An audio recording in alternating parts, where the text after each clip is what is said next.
Unsyndicated presents What the Puck with Sean Baligian.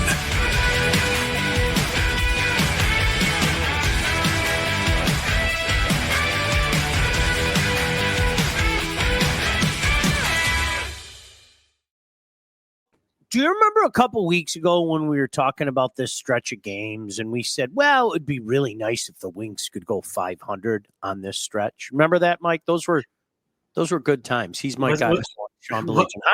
Wasn't that cute? That's pump the brakes, we said. Pump the brakes, because it's going to get real tough now. So don't get your hopes too high. Wow. And listen, I know people don't want to hear it. I'll still say pump the brakes. People are still getting out of control with this, but give them full marks for this 7-game streak, who they beat and where they won those games. I mean, Mike, there's no two ways about it. This has been an impressive streak. Yeah, and saying pump the brakes isn't anything negative. I don't think we can go out and really say anything negative at this point. We can kind of say pump the brakes because they are, I'm sure you're aware. I say I don't know, and I know you're always aware of things, that exactly 1 year ago today, Sean, they were sitting in the exact same spot. They were in 7th place in the wild card. So they were in the playoffs. Their record was 26-18-6. The only difference in the record is the compressed schedule right now because they're going to have the 2 weeks off.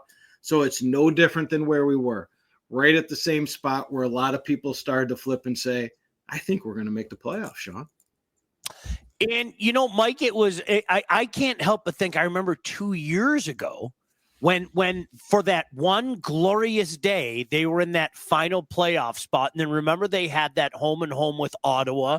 And it was almost a reminder of how far yet they were to go and all of that. But hey, listen, I'm not going to rain on anybody's parade. It is not easy to win 7 straight. It is not easy to be on the kind of tear that they've been on. And it's interesting because somebody posed this to me the other day, and I gave my answer, but I'm going to kind of throw it at you. Is this an indictment of just how bad things were under Lalonde? Is this an indictment that maybe the talent was better than we thought? How do we try to put this into perspective when let's face it, Mike, we're a month and a half closing in on 2 months of Coach McLellan at the helm. I mean, it's tough to say it was that bad under. I think you can say it just got that stale because let's not forget, again, this team was in the same position under Lalonde with a very similar roster last year. I think it's just maybe we're seeing right now how good McLellan is. And let's not skip over the Trent Yanni. Mm-hmm. I mean, the guy that, because when we go and we actually start talking about this, everything that we were concerned about is kind of fixed right now. And the big thing, Sean, from the opening show that we had, our big concern was that PK. That PK right now over this stretch, which, and we can say is when Trent Yanni's got his hands on it, is right there. It's above the NHL average and would be ranked number 1, except for how bad the start was. So much improved. So the coaching right now is what is shining through, in my opinion. Sometimes, Mike, and I know this is, and overall, let's not forget that PK is still at the bottom. It is. There's no doubt about that. Mike, these are things that we didn't talk about in our generation, and I think especially what you do for a living, you'll probably adhere to this. We're at a point in time where a lot of times a change is needed almost from a psychological standpoint, right? This just looks like an entirely different team. And individuals, a lot of the individuals, not all of them, but a lot of the individuals just look like different players all of a sudden, look more engaged, look better, look more confident. And I know the easy thing is to applaud Coach McLellan for screaming, just go out and play bleeping hockey and everything. But maybe there's more validity to that than any of us want to give credence to.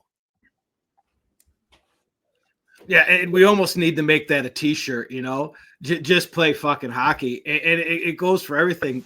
But you hit it on the head, Sean. If you could go back and pull tape of interviews in December, they not only looked like a dead team on the ice, they sounded like a dead team off the ice. The enthusiasm, I think I mentioned a couple weeks ago, the enthusiasm in Patrick Kane's voice in an in-between period interview of a game was just refreshing. Like they want to be there. They're excited to play hockey. So psychologically, absolutely. If you want to be there, psychologically, you're there. You got the mental game under control. You're going to be a different team. Lots of comments to get to. Our buddy Tom in London. Excuse me, guys. I've had this frog in my throat for 5 gosh damn days. That was a good trip out in the Wild West. Dave said, likewise, it's been good, but got to keep playing well. And then Tom added, nice hat, Mike. We didn't even plan it that way.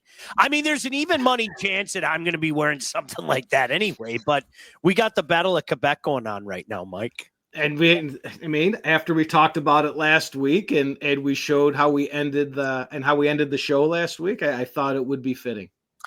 Can I throw something out there? And I know for people out there that aren't aware, Mike gets up at like 4:00 in the morning every day. That's like not an exaggeration. Mike, you're like legitimately up at like 4:00 in the morning, right? Yep. Yes. I think one of the most fascinating things, especially in the game of hockey, is when people want to declare a 19 or 20-year-old a bust. I don't know why. It is one of the funniest gosh damn things I have ever heard. Oh, look at Coach Nugent jumping in. Props to you, Nuge.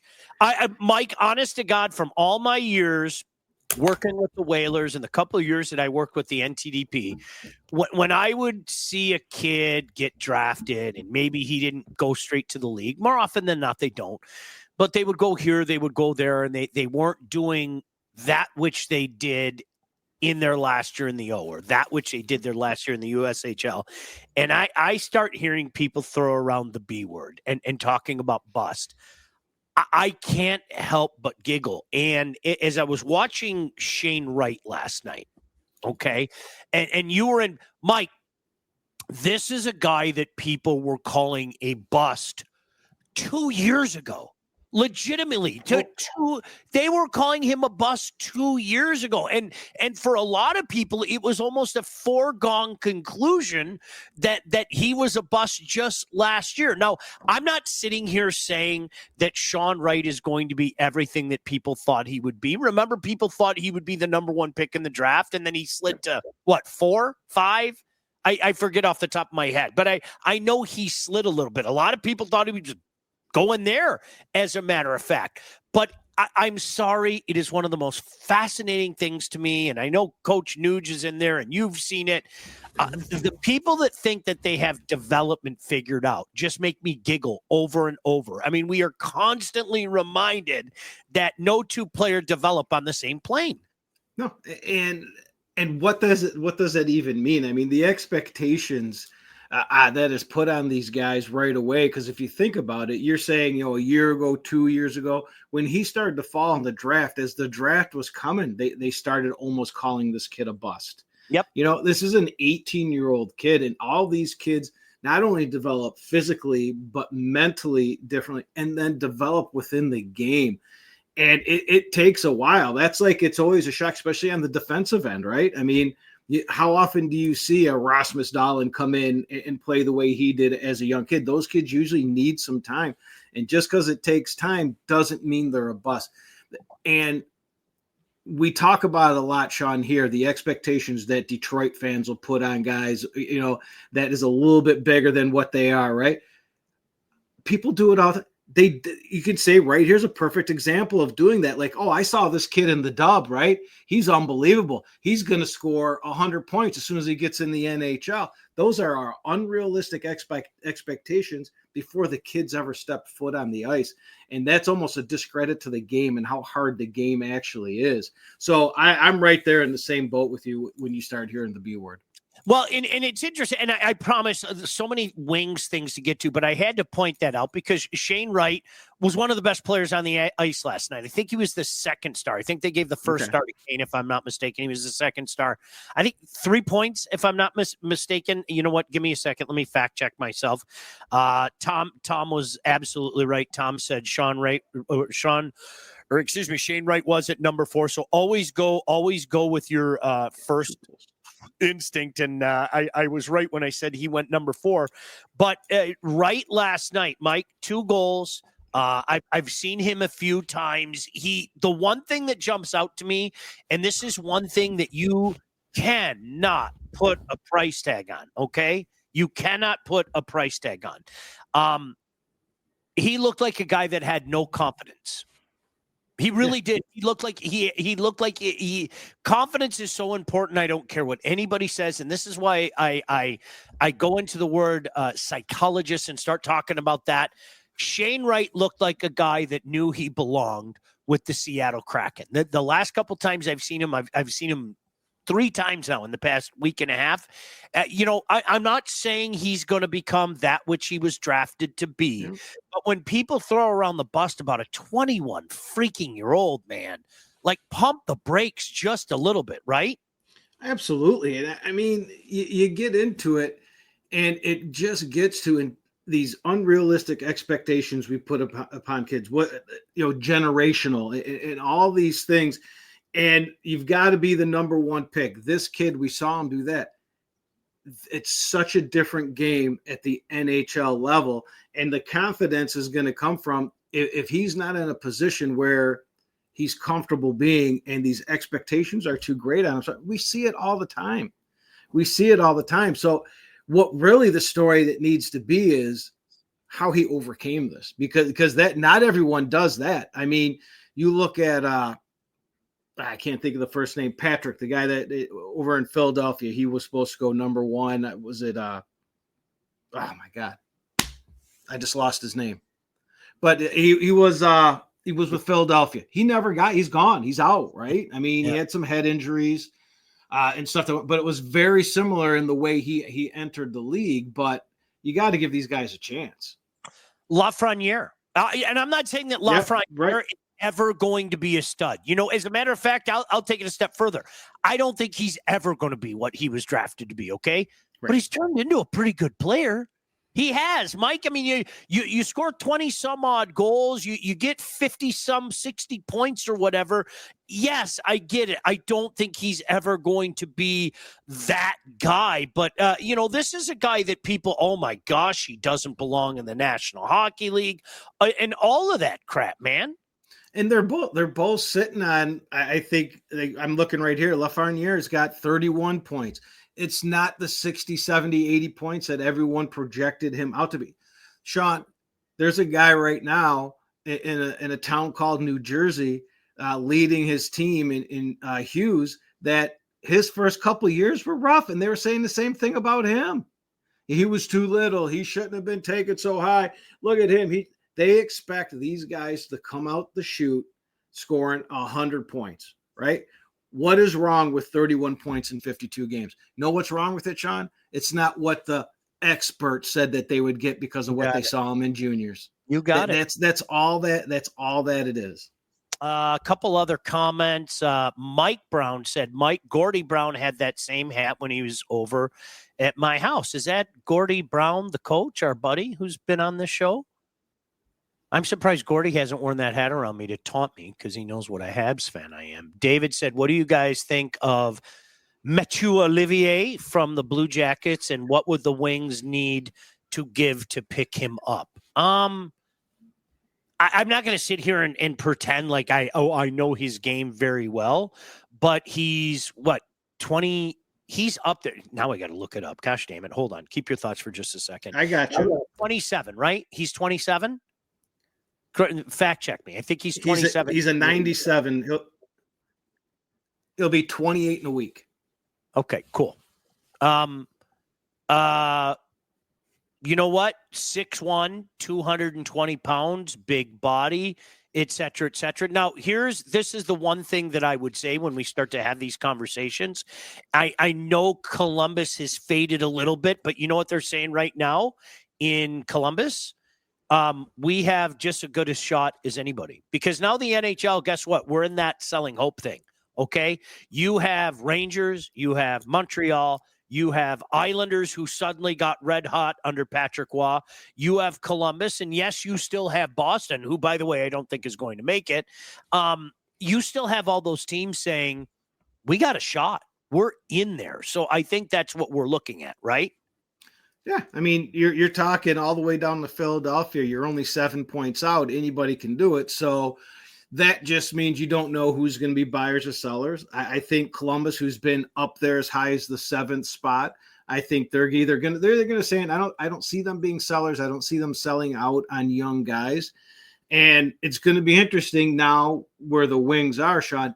Now we have to talk about being players and how do they make something meaningful fit that doesn't greatly impact the progress and where they want to be. Right. Nuge said Dustin Wolf in Calgary, 214, 214th overall in 2019, 23 years old. 214th overall. Think about that. 214th overall. It's unbelievable. I don't think we'll ever see those days again, by the way, Mike, for what it's worth. No, but I mean, if he's talking about like going after, I mean, that's a commodity right there. You don't get rid of that, right? Let me just declare, I don't think we're going to see the Cam Ward, the Carey Price, the Patrick Roy. I just don't see somebody handing over the reins to a 20-year-old goaltender. 23 seems to be about as young as it's going to get now, right? Yes. It just seems like people just take their time as opposed to just saying, okay, here's the reins. Let's see what happens and everything. And, you know, those 3 guys that I mentioned, 2 of those guys won Stanley Cups at the age of 20, and heck, Price led the Habs to number 1 in the East that year. I don't think those days are happening. And to your point, absolutely. Now a guy like that, that's a huge, huge piece of gold. I mean, you literally stole a bunch of gold from Fort Knox with something like that. Absolutely. And usually what you'll see right there, like that, them getting rid of Markstrom shocked me, because usually you have that guy that sits there for a little bit as the Wolf and those guys come up. And then as that contract ends, this guy comes in a couple of years, which is what we're talking about with, is it going to be Kosa and Augustine? How are they going to run it? Who's going to be the guy in front of Augustine to do it for us? Usually could it be Cam Talbot? I don't know. I mean, I went through his history this year, Sean. It's going to be interesting. Again, we'll say it again, pump the brakes. We've got to see what's coming, because I don't know if there's one thing I think I could say is not going to be sustainable. It's the goaltending that we've been seeing. I don't think you and I had a conversation about this, but getting back to the Wings and young players, Marco Kasper was unbelievable in the month of January. Like seriously, I don't know if people paid attention to how good that kid was. He's not 21 for a couple months yet. Mike, I think it might be time to have a conversation and ask you guys as well. What do you think about some of the pieces with this franchise right now? Let me start right there with Kasper, because, you know, in case people missed it, he had 12 points in the month of January, 7 goals, 5 assists. Seems to be way ahead of the curve. Again, here comes that pump the brakes a little bit. You're going to see this out of some young players. But, Mike, what do you think about Kasper so far? I like him, and I like the story of he's one of these guys that, as the end of Lalonde's time was coming, Kasper was one of these guys that we were saying, well, where are these pieces that we supposedly have? Where are these guys that were in Grand Rapids? Where's this young guy at? Look at him. He's sitting on the 4th line, which is something that we can't even talk about how many times this happens to young kids. When they never get that chance, lo and behold, some injuries happen. here's this chance this kid gets. And he pumped new life into Larkin and Raymond. And so we could talk about Kasper's 12 points, but what Larkin looks unstoppable, Sean. The life is back in him, and that line has just taken over. So I like that part of it. Like, it's not only just him, and yeah, here's this kid that we drafted, but what he's brought to that line and what he has shown, he's just a player. He's got a nose for the net. He gets to the net, and I think he's going to be a good one. You know, it's interesting, and you talked about this earlier when you talked about they look and sound different. I still remember that soundbite going around of Dylan Larkin. Remember when they brought Sebastian up, and he looked like he got hit by a truck, and he basically came out, and you and I talked about it on one of the shows. When your captain comes out and says something along the lines, I'm paraphrasing, I don't remember the exact quote. We needed a breath of fresh air. We needed a pick me up. We thought Sebastian provided us a pick me up, and then they sent him back down. You know, and that to me, I mean, honestly, that if that wasn't an indictment of where things were at, I don't know what to tell you. Yeah, the writing was on the wall. That was just despair, right? But that's what we were talking about, just going back a month and just not watching the team. Listen to the team. I mean, the stories leak out here and there about what the locker room even sounded like or looked like in between periods in game day. But this is one of those shot in the arms. And I mean, Nuge is talking about Nate Danielson. I mean, as we know, the Wings have their way, and their way is not going to change. And when you see them bringing up guys like was it Shine? The kid that had been there forever, and Danielson's that. So it just tells you there's a little bit more development there. But when these kids come up and they get that top 6 opportunity, that is what Dylan Larkin is saying. Like, sometimes it just gets a little old. The guys are the guys. You're going through the ringer right there. Some of these young guys bring that shot of life to them, man.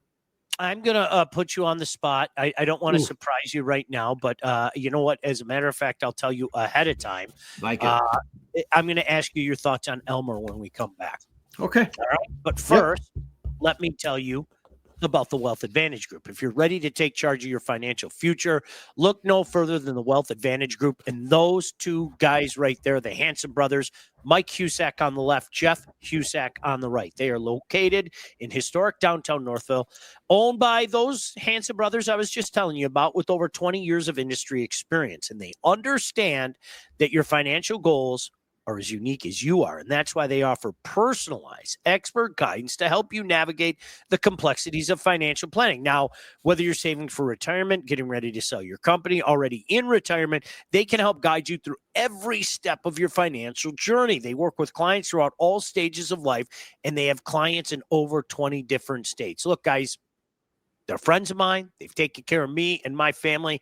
I guarantee you they will take care of you. The investment world is a complex one, so if you're ready to start taking your finances more seriously, it might be time to work with the experts. Reach out to my friends at the Wealth Advantage Group at 248-773-8574. Check out their website at www.thewealthadv.com. Mike, this is the fun part because as Nuge said, and we've heard a lot of these names for so long. And for some people, it kind of turned into the Detroit Tiger mythological creature thing, right?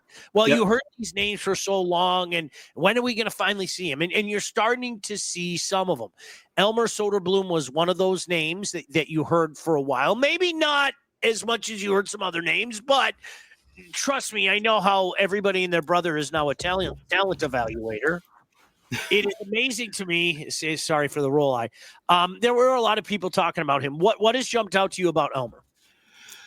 You go back to, and this is something this is going to be off subject, but on subject. It's going to be interesting to watch going forward because there's Soderblom when he first came up, like last year, he got his cup of coffee and stuff. And then there's what he's doing now. And are we seeing Todd McLellan? Is he like a rookie whisperer? Is there something in here where he can get these guys going? He's got that experience, something that Lalonde couldn't do, because from the moment Elmer came back up this time, the word I used when someone asked me about him at work, Sean, was chaos. He's a perfect fourth line guy. He's got the size, he's got the length, he's got everything that he can go out there and he can stop guys. He can get in the way. He can get in front of the net. He can cause chaos in the defensive. He's doing all that. He's doing everything he has to do. Now, as injuries go and he has to move up, be it his minutes and everything, I don't know if he's there. But what he does on that fourth line, Sean, and what he adds to that fourth line, if you can put him in like me and my Rasmussen, and that could be another, like that size on the fourth line with a snotty guy like Veleno or something like that. That fourth line right there, love it. And Soderblom's size, length, and what he can do in the offensive zone is going to be exciting. You know what? Honest to God, we did not have this conversation in any way, shape, or form. But Mike, honestly, I kind of feel the exact same way. His length, his size, that reach, it means he's an NHLer. Okay, I would caution people in this town to avoid the time-honored trap that we do across the board in this town. It is unbelievable to not put him on a pedestal that he doesn't belong. If you're thinking of him in the same light that you're thinking of, some of these other players, Kasper, Danielson, you are going to be greatly disappointed. That's not his game. I think he's shown he's an NHLer, Mike. I always caution people, don't do it. Don't go down slap dick road and start writing checks for this guy and everything.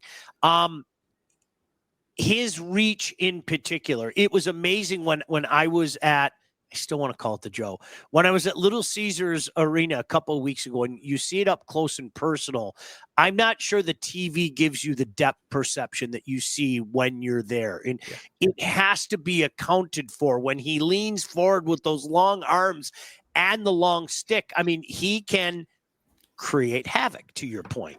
And he's got to perfect that. And that's where fourth line minutes and a ton of practice time is going to get this guy to use that. I had to look it up, his weight, 6'8", 246. He's got to play 6'8", 246, every inch of it and every pound of it.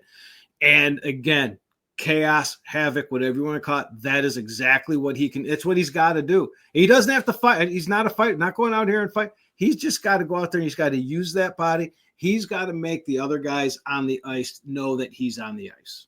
Yeah, it's been a lot of fun to watch. It is amazing what can happen over the span of a month. And Mike, if I may, can I pat myself on the back? And Shep was kind enough to say it the other day. I know nobody wanted to hear it. This was the judgment year. It was. This was the judgment. I probably said it to you half a dozen times in the last 3 years, every other week, to be honest with you. This was, people don't want to hear it, but as I said, I had two different general managers in the National Hockey League, one in the West, one in the East, tell me point blank, it's 5 years. You like, really? I know nobody wants to hear it. You got to see where this is going in 5 years. So to me, the clock legitimately started on Steve Yzerman in the fall. And I know people don't like to hear that. Maybe they don't agree with it.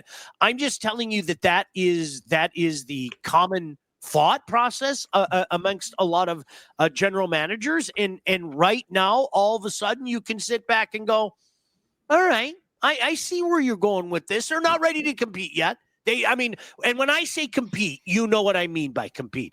They might make the playoffs this year. I'm talking about a legitimate, let's go win 8, 9, 10, God forbid 12 games in the Stanley Cup playoff. Yeah, you've got to be happy as a Wings fan as we stand right now because they're a problem. All right? No one wants to see the Red Wings right now, Sean. Let's be honest. Like they're that what I say, pesky, feisty team that no one wants to play. They're playing real well. They're playing real hard. Now, the disappointment comes in that we thought we'd be a lot further than that. We thought we'd be further and we wouldn't be as behind the 8 ball with as many pieces as we still need. But you got to be happy with where it's at. Now, as again, pump the brakes with that enthusiasm because you're about to embark on the hardest schedule that is remaining in the NHL. So this is a real test time. Again, it's very similar to where we were. Not even very similar. It's identical to where we were last year. And we got really excited, and then we crashed real hard, and then we got really excited just to come up short. We have to take that next step. We can't have that crash in the middle of this. So this obviously, this next stretch, Captain Obvious is extremely important. David said, look at all the young guys from Mo to Elmer. They've all contributed since the Todd father has come in. Kasper, Johansson, Edvinsson, even Berggren. Is there another team that has so many young guys contributing and nobody has won more games in January? It is amazing. It was like what Montreal did in December, Detroit did in January. Yep. And I've been saying it forever. I know you're going to accuse me of being a slapdick, and I don't care. That's the cool thing about watching this switch in the Atlantic. And at least I've been consistent. You've seen Montreal, Ottawa, and Detroit kind of go like this at different points in time. Ottawa appears to be ahead of the game right now, but go look at their lineup and how many young guys they have. And that's, to me, that's the fun part. Mike, I keep using the line. Boston has begun their initial descent. They really have. I don't know how Sweeney's going to pull the Bruins' ass out of the fire this time. I don't think Tampa's that far from beginning their initial descent, but when you have Kuch and you have Vasilevsky, you're going to give yourself an honest chance. But no, it is so funny to me right now. Hey, who's got more points, the Ottawa Senators or the Tampa Lightning? You know what I mean? I mean, that's where we're at right now. You know, you've got Ottawa kind of knocking on the back door of the Maple Leafs, who are just waiting for any excuse to gag once the playoffs start. You know, I mean, I'm not even being funny when I say that. No. Every gosh damn Leaf fan knows it. And they can't, like when we were on last week or 2 weeks ago, Tavares slipped on, I think you at one point said about Yzerman, on a chapstick that he dropped on the ice during practice there, and he got hurt. He was out. Marner's out now. Matthews was out for a long time. So the Leafs are going to do Leaf things. But it's just one of these. Every time I get up, and you know, like you said, I get up at 4 or 5 in the morning. I'm in bed at 8 p.m. I miss a lot of stuff, and I pull up the standings. It kind of makes me feel, because Sean, me and you have been talking about Ottawa, Montreal, and Detroit. Of course, we booted it on Buffalo. Buffalo was another one in there. These are these guys we've been talking about, and here we are with Detroit and Ottawa in the position that they're on. Montreal taking a little bit of dip from the up that they were on, but again, we can agree, not you being a slapdick, we can agree that we like what we see out of them. Larkin seems so invested every game, every shift, gives a lot of energy. I have a lot of respect for him. I'm going to say it again. I know people hear what they want to hear. I don't think he's a 1C. I don't think he's ever going to be a 1C, but I would go to war with a guy like that. Seriously, Mike, I'm so serious when I say that. I respect the heck out of his game. Yeah. And not to jump off that when there's something this Albert Johansson, Austin's talking about here, Sean. I mean, seriously, like I could have my pants down and doing the Penguin like you were last week. I love watching this guy's game. You know, not the biggest guy. He's always involved in it. And he started off a little bit rough. He was that minus. I think he's still a minus hockey, but I think he's a +5 in his last week playing. So Austin, you're on. I love that guy too. There's a guy I go to war for. Yep.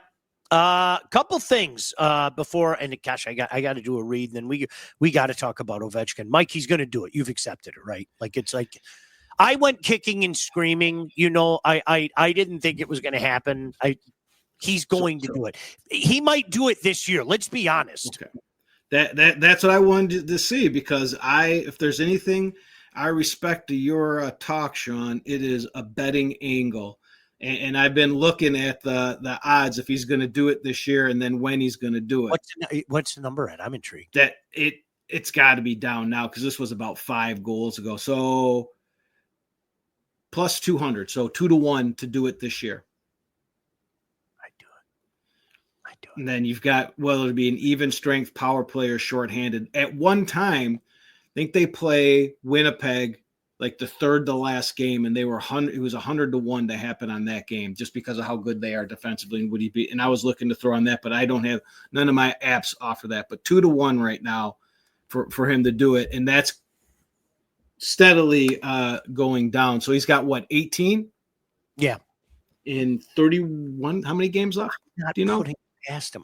Hold on, now it'd be a lot easier if they put both 53 games. So 29. I'm not. Did you hear my little line there? What? If they what I put said? on his wing and everything would be a lot easier. Absolutely. Boof. Hey, Mark. Listen.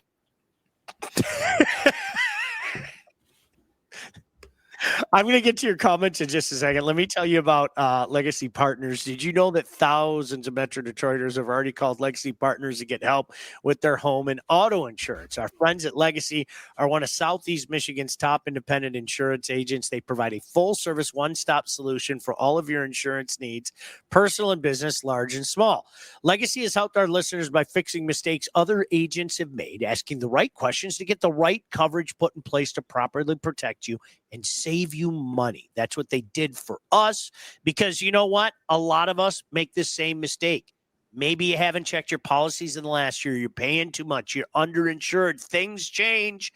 You know what doesn't change? Our friends at Legacy Partners. What are you waiting for? Give them a chance to help with your home, your cars, life insurance, Medicare enrollment, or your business insurance needs. Call them today, 586-209-4106, or visit legacypartnersins.com to get started with your new quotes. Mark was watching. That's why I got that shot. Because he was taking shots at me, so I had to give him a shot right back. Is that cool? So let me get to a couple comments, and then I want to get into that. We definitely need a grind line revival. Wings are exciting to watch, boys. Hold on a second. Boy, you guys, I got to keep up with you guys. On that goal last night while celebrating with all, he towered over Kane. Aljo, underrated, fundamentally sound, great gap control and stick work. Love the hat, Mike. I'm going to say this again. I know I'm supposed to hate them, and I did hate them, but I miss them. Does that make sense? I hate them, but I miss them, and I want them back. Really, I'm just convinced it's never going to happen. I appreciate the reality check, Mike, and the reminder of last season, the last couple of years. Let's be honest. Does the way the Wings play more of how bad a coach Lalonde was, or McLellan coaching style more of a better fit for the team? Ray, we talked about that about a half hour ago. I think a little bit of this and a little bit of that, and a lot of bit of psychologist. That was the way that we basically answered it. Austin said, what do you make of those Marchand trade rumors? One of those guys it would be weird to see in another sweater. I think that Sweeney has to do something very desperate, because the cat catches up to everybody. It really does. It catches up to everybody. And for them to be on the run that they've been on for a long time now, even when Chiarelli was their general manager and straight into Sweeney. Granted, it only turned into one cup, Mike, but honest to goodness, for them to be at the high level that they've been at for so long is incredible. But eventually the cap is going to get you. And I think it's about 5 minutes to 12 on that clock. That cap, father time. It's a team that's played a lot of hockey over the last few years. Everything catches up to you, Sean. And if you could say maybe they're a little stale, maybe they lost some pieces that were a little bit more important than they thought they were.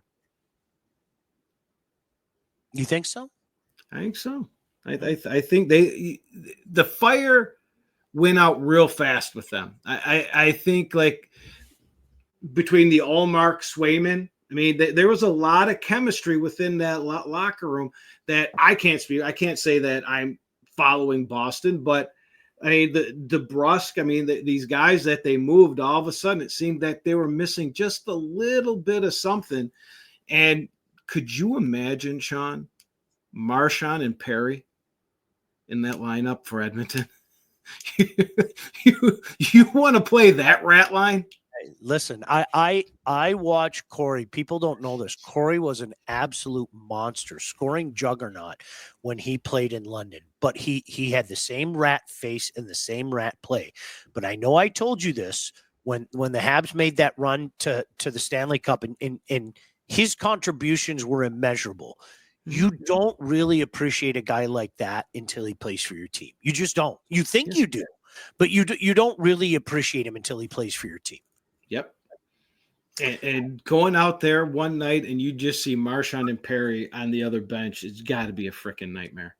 I am really excited. Nuge, this is one guy I'm really excited about. He said his ASP, far from a wing D-man. I have heard nothing but glowing reports about him. And when I say glowing, I mean glowing reports. And quite frankly, not from the usual suspects, because I know people don't like to hear it. There are a lot of people in this town. This guy's going to win a Calder. This guy's going to win a Norris. This guy's going to win a Hart, et cetera, et cetera. But some people that I trust that I think, Mike, when all is said and done, and I mean no disrespect to Mo, this guy might be the number one. Honestly, he might be the true number one. And again, please don't take that as a slight against Mo. I mean, here's a guy that won a Calder. But I don't know. I think that ASP has the potential, keyword potential. I think that he has the potential to be the number one. One man's opinion, and I've heard nothing but glowing scouting reports about the guy. Everything you've seen and everything you hear and everything you read points to that, Sean. But we opened this show talking about, easing those expectations on what it might be. But everything, again, this is a kid. Everything's pointing that way. And I like these kids over in Europe that are playing basically professional hockey over there against men, and they're doing well. They do seem to do a little bit better when they come over. Sure. I mean, no different than I'm going to butcher this guy's name, but this is a guy they've been talking about over in the KHLs. Do you know Buchlandnikov? You know me and name, Sean. I can barely say Smith. Dmitry Buchlandnikov. Like he's another hot one coming out of the KHL. If they can get him in, all these guys with all this potential, there's a lot of hope there. But Pelika, man, you gotta love what you see. I see a lot more of him. Ray said everyone is acting like he has to set the record this season. He will be back next season. There's no doubt in my mind he's going to be back next season. I like, seriously, none. I think the Washington Capitals are pot invested now, and he's going to be there, and he's shown he can still get it done. To me, that's not the question. The question is, can he get it done before the end of the year? And yes, Mike, honestly, I really truly believe he can. It has been phenomenal, and we're going to have these conversations all over again. I never thought that I would see a guy that would rival Mike Bossy, and Alex Ovechkin's that guy. And Mike Bossy, I know it's almost become trite because so many people from my generation talk him up. It was one of those you had to see him, and we have to include Alexander Ovechkin in every one of those conversations, Mike. We just do. When you're talking about pure goal scorers, he has to be in that conversation. Yeah. Anytime you're talking about whether it's pure goal scorer, the best goal scorer, one of the best to play the game, Alexander Ovechkin's in that conversation. And I'm talking just all over the game, not just with his goal scoring. I tell the story. I went to a game his rookie year. I took my dad out in Tampa, and I was in awe. I never got to see Gretzky live. I never got to see Lemieux live. I never got to see any of those guys live. Watching Ovechkin play live, Sean, and it was the last game of the season of his rookie year. When he was on the ice, he either got a point, created an opportunity to get a point, created an opportunity for his teammate to get a point, or drew a penalty. And I'm not shitting you. Every time he was on the ice, it was one of the most dominant performances to this day I've ever seen in a hockey player. He's no Timu Polkanen, but for what it's worth, I think Maple Leaf fan base is their own worst enemy. So fun. They are so hard on their team and demand change. Roster is never good enough. Also pretty sure guys don't want to go there because of the media. Will they ever learn, or will we continue to see them lose? They're such an interesting team to watch from afar for me. Any messages anyone wants to send to Maple Leaf fan? I am headed to Toronto on Saturday. I'll be in the heart of Toronto, Sean. Anything you guys need me to say? It is so funny because I know a lot of Leaf fans and they give me a lot of business. I sometimes have to go back and look at their record over the last 40 years and just make sure, just for my own, and my dumb memory, I just have to make sure I didn't miss all those glorious Maple Leaf teams that they talk about. More often than not, they've been a really bad franchise for 4 decades. Really, I'm serious, and I'm not being mean, okay? They had that little time in the 90s. Remember when Pat Burns came there? They had that little time. They went to the conference finals 2 times. Then it was a decade later, they kind of flirted around for a couple years there, and then they went away for a long time. I mean, bad. So that's the crazy thing about, I guess I would understand it better if they had knocked on the door many, many times. I mean, they just haven't. I mean, Mike, they have a series win, a singular series win in the last, 20 years? And you talk to some of these maniacs, and like I said, it's like, sorry, maybe maniac. No, it is the right word. I'm not striking it. But you talk to some of these people, and it's like, wait, did I miss something? Have I missed something? It's just like, and I get it. They look good right now, even though Ottawa's knocking on their door.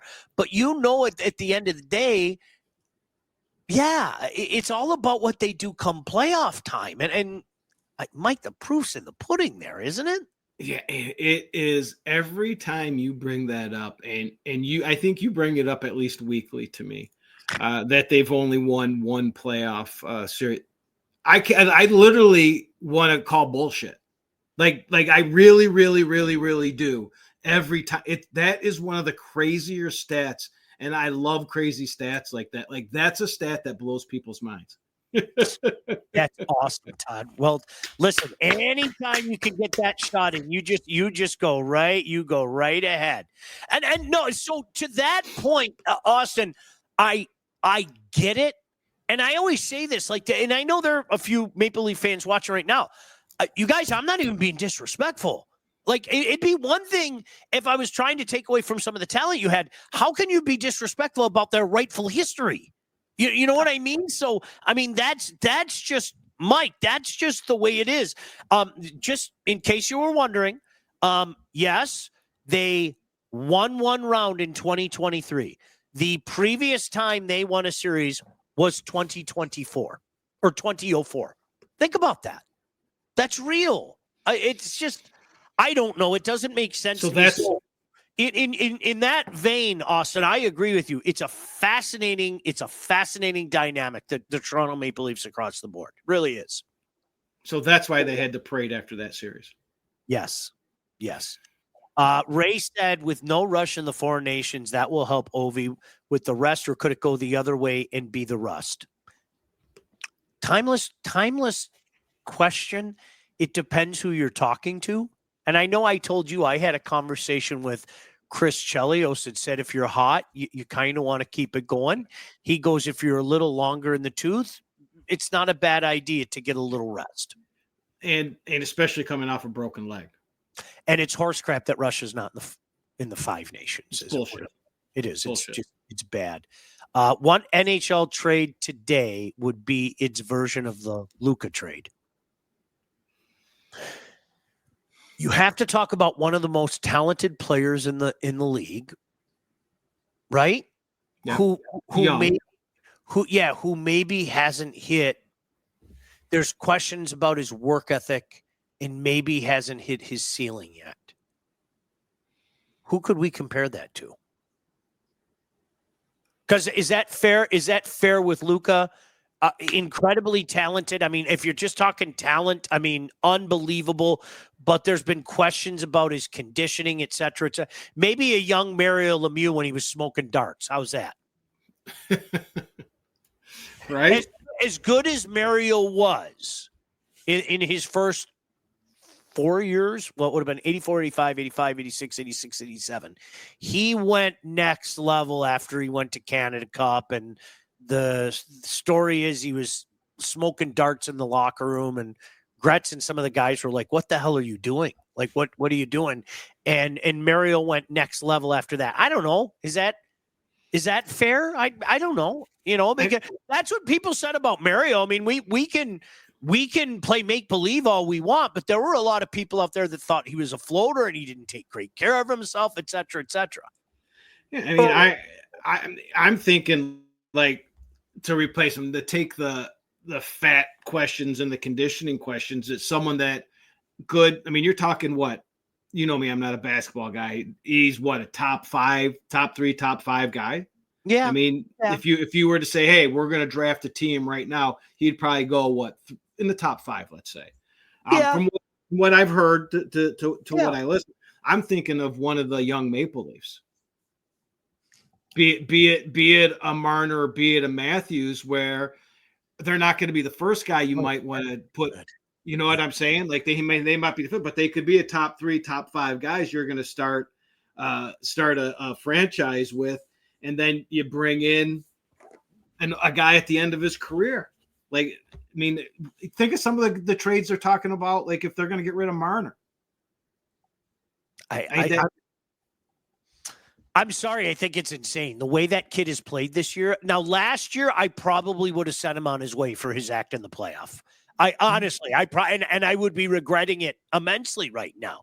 But I thought his act in the playoff was disgusting. I just did. Yeah. I mean, we all saw it like on a Saturday night for the whole world to see. You know what I mean? Mike, I can't believe we just did this for 50 minutes. When it's time to get yourself a new house, whether you're buying, selling, or both, you need to contact the right agent. Who do we recommend? Alakazam, Alakazoo, Lindsay Broadwell. Not for you. Your house is probably the biggest investment you'll ever make, and that's why you need a pro. Lindsay grew up on the main streets of Northville and has expanded her team all over Southeast Michigan. She's an expert in all facets of the business. So when it's time to move, our friend Lindsay and her team will make sure you get the most out of your house and everything goes smoothly when finding your new home. Buyer, seller, first-time buyer, doesn't matter. Make sure you contact Lindsay at BroadwellHomes.com. She'll help you with everything from start to close. Licensed realtor at Real Broker LLC. Start your search today at BroadwellHomes.com. Mike, very quickly before we blow through some last comments, when are you and Blake doing a show? Are you and Blake doing a show this week? Tomorrow. Okay. And then you're heading to Toronto for the weekend. Yes. We head out to a OJHL battle between the Lindsay Muskies and the Pickering something or others. They are battling for 8th place. Lindsay is up by 1 and in 8th place. Muskies. Yep, in the last 3 weeks of the season. So we're going to watch that game. Hodson, let's do it. We're going to watch that game. Then me and Sebi are headed to Toronto to make fun of Maple Leaf fan and see Jack White. Good for you. Outstanding. I am going to the West Side to go watch the OK Conference tournament. So I'm looking forward to that. And I'd be right there with you if I was at home, pal. Eric said, talking hockey, at least, Sean, you have the Habs hat on and not the MSU hockey hat. Tom said Bossy could score goals like crazy. Too bad the back injury. And boy, Mike and I have talked about that more times than you could shake a stick at. If Mario didn't have health issues and missed so much, would Ovi be close to the record? Yes. Can I tell you why? You have to remember why Mario retired. And it wasn't just because of the back. Mario got sick and dang tired of the way the game was played and being hacked and whacked and et cetera, et cetera. I think the best thing that could have happened to Mario was for him to, I wonder if he would even admit it. Mike, honestly, I think the best thing that could have happened would be when Mario left the game and was away for a couple of years and he kind of healed, and then he kind of figured out how much he loved the game of hockey. And he was still dominant when he played when he came back, and it was frightening how good he was, right? Yes, and we have this conversation all the time. A healthy Lemieux, and I don't know how much Gretzky talk that you hear with all the there's a lot more Lemieux talk, I think. Yeah. David John said, Bettman, good or good riddance? I can tell you beyond a shadow of a doubt, with no hesitation, the owners love Gary Bettman. They do. They love Gary Bettman. How can they not? How can they not? Look, he takes all the pressure off. He takes all what that, and the league is making hand over fist. I mean, that's. Yep. Any team that loses to a Zamboni driver will be the punchline of jokes for years. Mike, tell Maple Leaf fan they should stand pat at the deadline and report back on their reaction. I'm telling you, I will do that. The ownership in Toronto has cost us more. Also, the cap didn't help. You are absolutely true in both places. But, Ray, I know you and I have had this conversation. I talked to some people, and it's like that era in the late 80s and early 90s, pre-Burns, and then post-Burns, and then the Fergie Jr. era that even though he was there a small time, seemed to last forever. It's almost like that didn't exist, and they've been this close 1,000 times. It's incredible to me. I have some of these conversations. I'm like, huh? Sorry, I don't remember that one, I'm a Leaf fan. It's frustrating, almost like being a Lion fan. Absolutely. Panarin for Marchand would be comparable in today's game. I can't stand Panarin. Sorry. I can't. So you would love that trade. You would love him on the beach. Even Vladimir Krutov eating hot dogs. Oh, Mario smoking was a bad idea. You know that's my favorite story. It's my favorite.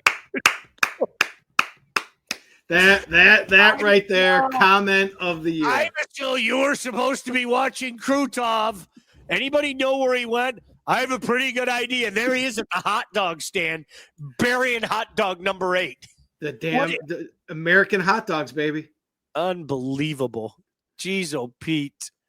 The AI says the 5 disappointing prospects, Lafreniere, Engvall, Kirby Dach this year, absolutely. My goodness, once he got healthy, I thought, all right, because he had shown brief glimpses of it before he got injured, of course, the last couple years, and I thought he was in a position to blow up this year. He's picked it up more recently, but my goodness gracious, talk about going through the motions, and it ended up getting his ass benched for a little bit, Yeah, but he's come on. He is who he is now, right? It's, again, the top 5 disappointing off of expectations is all that is. Yeah. All right, let me tell you about All About Catering. All About Catering LLC, full-service caterer. Graduations, weddings, bridal showers, corporate events.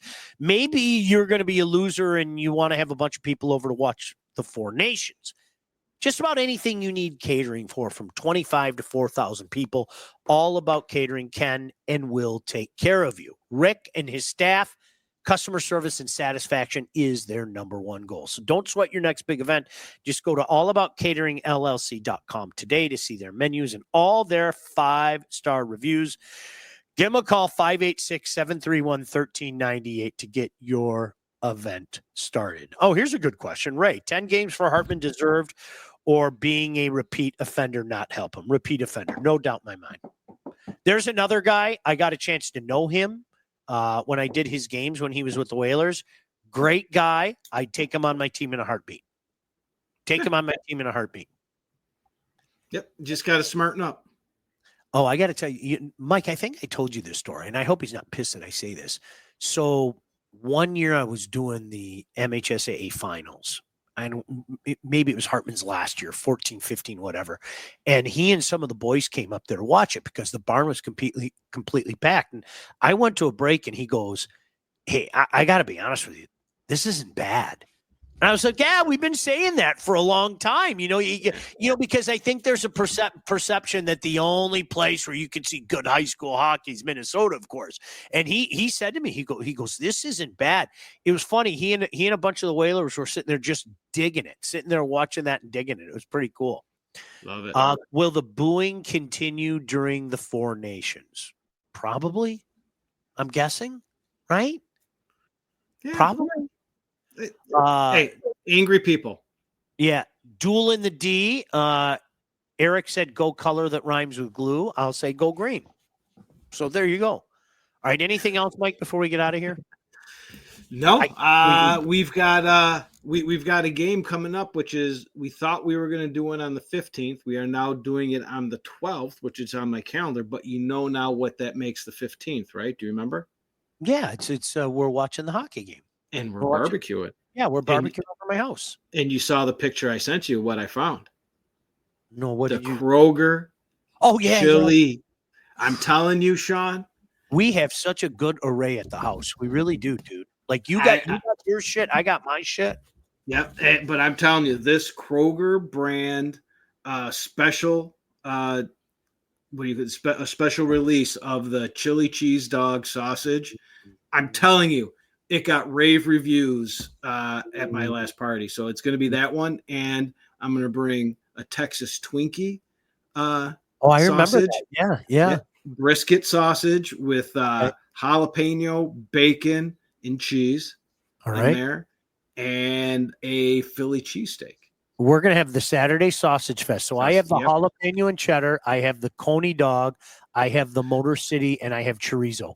So we've got two Coney dogs to compare and contrast and enjoy. And we'll eat every last one of them. Yes, we will. Yes, we will. You know what that means? I just thought about this. Unfortunately, we can't do the show next week. We're not going to be able to do the show next week because we're going to be out at Brighton. Pretty damn good game. Brighton and 6 o'clock, right? Yeah, so I'll be coming in hot. I was just in the middle of a dream. I was kissing Valentino by a crystal blue Italian stream. All right, we'll see you guys. Mike, thank you. Do you remember the Bengals? Do you remember Susanna Hoffs? Oh, my gosh. Did she walk like an Egyptian? She did. She did. All right. Have yourselves a great night. I can't believe we did an hour and 1 minute. Bye. See you. Talked about nothing. What the Puck with Sean Baligian. Executive produced by Sean Baligian and Todd Losey. Theme song, incidental music, and related sound effects are from Always Pushing Forward by Elliot Middleton. Engineering, mixing, and graphic design support provided by the Unsyndicated Podcast team. Don't forget to like and subscribe on all your favorite channels. While you're there, be sure to rate and review the podcast. Got something to say to Sean? Call the Unsyndicated hotline at 248-237-3257.